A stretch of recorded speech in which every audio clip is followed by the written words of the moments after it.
Hey friends, Dr. B here. If you're constipated and someone told you to take magnesium, they were half right. But the type of magnesium that you take is the difference between actually going to the bathroom tomorrow morning and wasting $30 on a bottle that does nothing. I'm a triple board certified gastroenterologist. I've treated tens of thousands of patients with digestive health problems like constipation. And today, we're gonna settle this.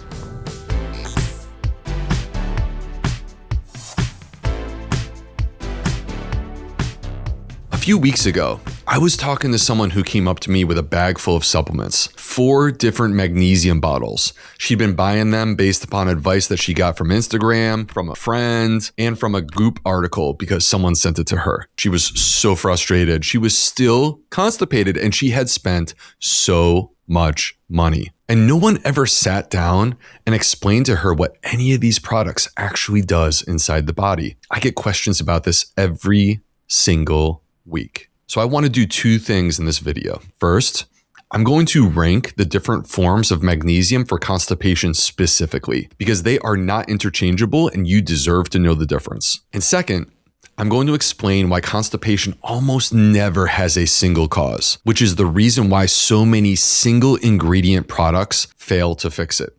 Are you ready? Let's go. Here's something most people don't appreciate about constipation, including, and I have to be honest, a lot of doctors actually. When you're constipated, 3 things can be out of rhythm at the same time. Motility, the muscular wave that moves stool through your colon, is too slow. Stool consistency, your stool is hard and dry because there isn't enough water in the bowels. Your microbiome, which is the bacteria in your colon, and they are helping to produce short-chain fatty acids and serotonin that helps to regulate gut motility in the first place. When they're out of balance, it's hard to find rhythm. Think of it like a car. If your car won't move, it could be the engine, could be the fuel, or it could be the wiring. Figuring out which one is the issue is really important to getting the car fixed. And usually, especially in chronic constipation, it's not just one of them. It could be 2 or 3 all at the same time. So when you reach for a single ingredient product trying to fix your constipation, that only addresses one of the 3 problems. You're only fixing one mechanism. That's the reason why we're going to have this conversation about magnesium, and we're going to go beyond magnesium. Before I rank these, a quick note on where I'm coming from. I'm the co-founder of a supplement company called 38 Terra, and I've spent the last few years working on a constipation product that I always wished existed when I was in my clinic. What I'm going to do is walk you through the evidence, rank the different forms of magnesium honestly, and then I'm going to show you what I built and why. The rest is up to you. Let me take you through the 5 forms of magnesium that most people reach for. They're going to be ranked specifically for constipation, and that is important because the same form that wins for constipation is not the form that wins for sleep, for migraines, or for muscle cramps. Different jobs, different tools. Number 1, we have a clear winner, and it is magnesium oxide. Magnesium oxide is number 1 for constipation, and it's not even close. It has far and away the most randomized control trial evidence and the strongest clinical guideline support of any magnesium form for constipation. The British Dietetic Association, in their 2025 updated guidelines on chronic constipation, specifically recommends magnesium oxide at 500 milligrams up to 1.5 grams per day. In their meta-analysis, magnesium oxide increased complete spontaneous bowel movements by almost 4 per week compared to placebo, and it increased the likelihood of a beneficial response by 232%.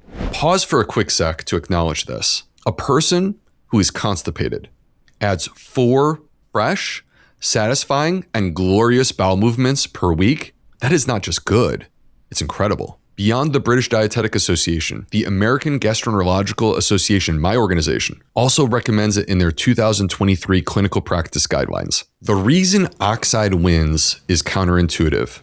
Oxide is poorly absorbed. For most other purposes like sleep, muscle cramps, general magnesium supplementation, low absorption would be considered a weakness. But for constipation, it is actually the key feature. The unabsorbed magnesium stays inside your bowel and it creates an osmotic gradient, which is a fancy way of saying that it's going to pull water into your colon. More water softens the stool. More water helps to stretch the lining of the colon wall, which propels things forward. That muscular wave that's moving everything through ultimately delivers a glorious bowel movement. Number 2 is magnesium citrate. It is better absorbed than oxide, which is why it's popular for people who want to supplement their magnesium. But that same better absorption is why less of it reaches the colon, which means for constipation specifically, it works, but with a shorter duration and a bit less reliably. Citrate at higher doses can also produce unwanted side effects, like a more sudden, urgent effect that some people find uncomfortable. It's particularly uncomfortable if you don't have a bathroom nearby. Number 3, magnesium sulfate. Now you know this one as Epsom salt, the stuff your grandmother kept in the bathroom cabinet. Taken orally, it is a genuinely effective osmotic laxative. It pulls water into the bowel aggressively and it works fast. In some cases, let's be honest, too fast, which is one of the reasons why I'm not ranking it higher. Magnesium sulfate is a great tool for occasional acute constipation. I haven't gone in 3 days and I need something to get a movement tonight type of situation. It's not the right tool for consistent use. There's 3 reasons for that. First, the taste is horrible. Bitter in a way that most people can't get past without some sort of a chaser. Number 2, the effect is urgent and can come with cramping, so you don't want to take it before a meeting or a flight. Number 3, the aggressive osmotic draw means you can lose fluid fast. And over time, that's not a sustainable strategy, especially if you're older, on diuretics, or have any kidney compromise. I mention it because a lot of people use Epsom salts, typically in a bath, and they assume that you're getting magnesium that way. Magnesium absorption through the skin is not something that really happens. If you like a hot bath, enjoy the bath. Don't count on it for your magnesium.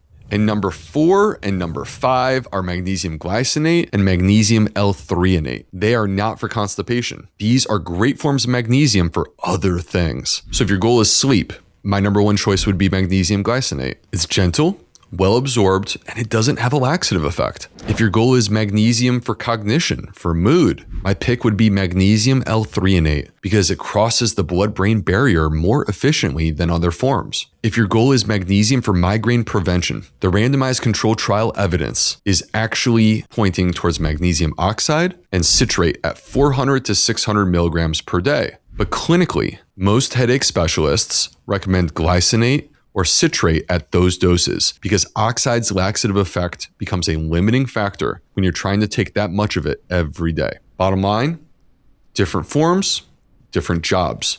For constipation, my choice is oxide. Now, there's one thing that most doctors don't tell you, and I really want you to hear this. The ideal way to use, honestly, any of these magnesium supplements that we've discussed today is to test before you start and test a few weeks later. A serum magnesium test is your baseline. And a red blood cell magnesium level, if your doctor will order it, is even better because it reflects your intracellular stores, not just what's floating in your bloodstream in the moment. Why does this matter? Because we're turning guessing into knowing. You find out where you actually stand before you add anything. Then, a few weeks later, you find out how much you actually moved the needle, and you can adjust your dose with real information instead of vibes. This is a topic that I went into in my new book, Plant Powered Plus, where I basically walk you through the labs that I think are worth getting and what the results actually mean, including the targets that you want to have. The principle is simple. Be precise. Don't guess. Most people never check. That's a miss. You know what happens when you make assumptions. And I want to make a quick stop at Miralax because this is something that inevitably many of you are wondering about. Miralax is the brand name for polyethylene glycol 3350, otherwise known as PEG 3350. It's a synthetic polymer derived from petroleum that your body doesn't absorb. When you mix it with water and you drink it, it pulls water into your bowels. That's the mechanism. And by the way, when it comes to constipation, that's a single mechanism. Is it safe? For adults, the short-term information that we have is reassuring. My concern with Miralax isn't really the molecule, it's the way that it gets used chronically for years on end as the only thing a person is doing for their constipation. And what we've talked about is constipation is not just this single mechanism problem. A water pump, if you pump it hard enough, can keep things moving. But it doesn't fix why they weren't moving in the first place. It doesn't do anything for motility. It doesn't do anything for your microbiome. The same issue applies to any osmotic laxative that's being used as monotherapy. That includes magnesium oxide. If you're using it once a day, every single day for a decade with nothing else supporting the system, there's some emerging research, a 2018 Cell paper from the Trapani lab, suggesting that sustained osmotic-only intervention can shift the microbiome over time in ways that we're still trying to understand. Now, that's not a reason to panic, but it is a reason to think about constipation as a bigger system rather than a single pump problem. I worry when patients come to me saying they've been on Miralax every day for 5 years and nobody has ever asked them why they're constipated. That's the real concern, not the mechanism itself, the fact that it's being used as a long-term band-aid without anyone looking at the underlying system and how to heal it. Which brings me back to where I started. Constipation is rarely one problem. It's usually motility and stool consistency and the gut microbiome pulling in the same wrong direction at the same time. And I got tired over the years of watching my patients use these single mechanism products that only addressed one piece of the puzzle. So at 38 Terra, we built RCE, which stands for Regularity and Constipation Ease, to work on all three of these issues at once. That means 3 ingredients for all 3 of the problems that we've discussed. Magnesium oxide pulls water into the colon, softens the stool, stretches the bowel wall to stimulate movement. Same mechanism that both the BDA and the AGA guidelines support.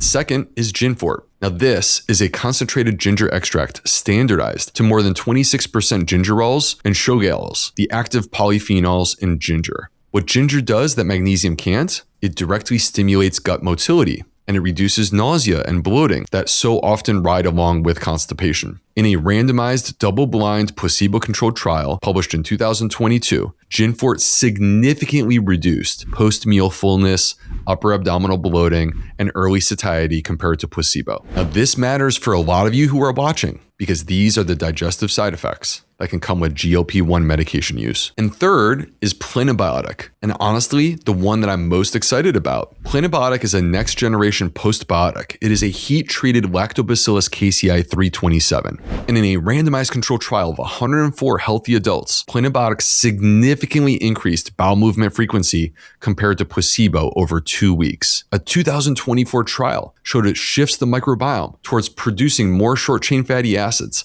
and activates the gut's natural serotonin pathways. Now, serotonin in the gut is really important because it helps to maintain the natural rhythm and the motility signaling that keeps things moving through. So together, you have one product, you have 3 different issues being addressed. This was something that I felt was missing in the way that we were treating constipation. And I'm excited that Regularity and Constipation Ease, or RCE, is finally here to help people dealing with constipation or the side effects of GLP-1 medicines.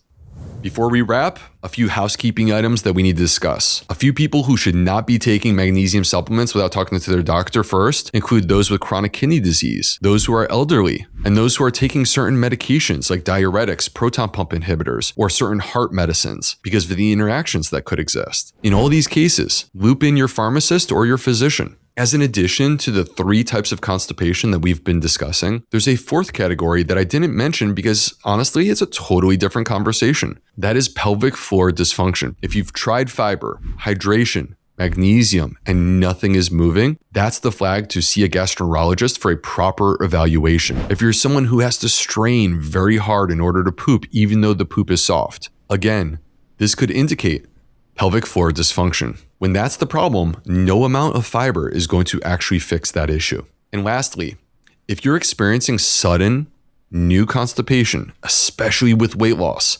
bleeding, or pain, that is a definite go see your doctor situation. Okay, folks, that's what I got for today. If you've been taking glycinate or threonate for constipation and it hasn't been working, now you know why. If you've been on Miralax for 5 years and nobody has ever asked you the deeper question, now you can ask it for yourself. If you want to try something that works on all of the different issues that contribute to constipation, RCE at 38terra.com. Subscribe if you want more of the why behind what's happening in your gut, because it's rarely as simple as one ingredient, one mechanism, one answer, and your gut deserves better than that. I'm Dr. B, and I'll see you next week.